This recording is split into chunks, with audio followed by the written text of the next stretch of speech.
The world here was strange. Humans and monsters lived side by side. The only difference was that the monsters wore human faces. On the outside, they looked like completely ordinary people, but on the inside, they were beasts. The captured children were imprisoned in a camp built on a mountain peak. An identification bracelet was strapped to every child's wrist. As soon as the siren sounded, those whose bracelets began to glow red were dragged into the lab and bound to chairs. Then, their mental power and spiritual energy were slowly drained out of them. All this energy was transmitted to a dark tower standing far away. If that tower fell, the monsters would launch an open attack. The human world would be destroyed, and the earth would tremble. With that same jolt, Jack woke up with a start. He had been having this exact same dream for the past year, the dream of the dark tower collapsing. Every time he woke up, he would immediately sketch every single detail in his sketchbook. His mother was constantly worried, repeatedly urging him, "See a doctor, son." But Jack knew this wasn't just a dream. The world here was strange. Humans and monsters lived side by side. The only difference was that the monsters wore human faces. On the outside, they looked like completely ordinary people, but on the inside, they were beasts. Jack's heart started pounding wildly.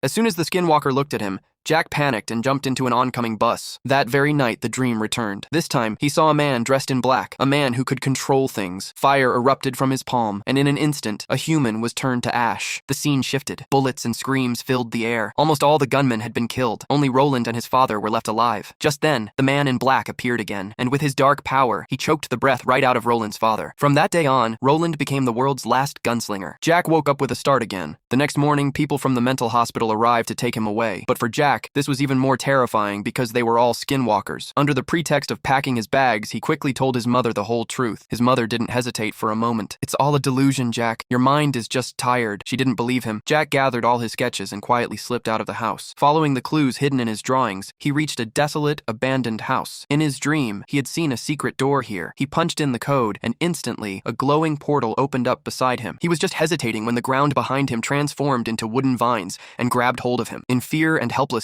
his psychic power exploded with full force, and he broke free. Jack grabbed his bag and jumped into the portal. In front of him was Midworld, a place with no cities and no greenery, just an endless desert. He wandered aimlessly, without purpose, until he found a lone gunslinger on a hill, Roland. At first, Roland mistook him for an ally of the man in black, but when Jack showed him the sketches drawn from his dreams, Roland realized that this boy came from a completely different world. It was then that Roland allowed him to join his quest. Hit like and subscribe if you really love your parents.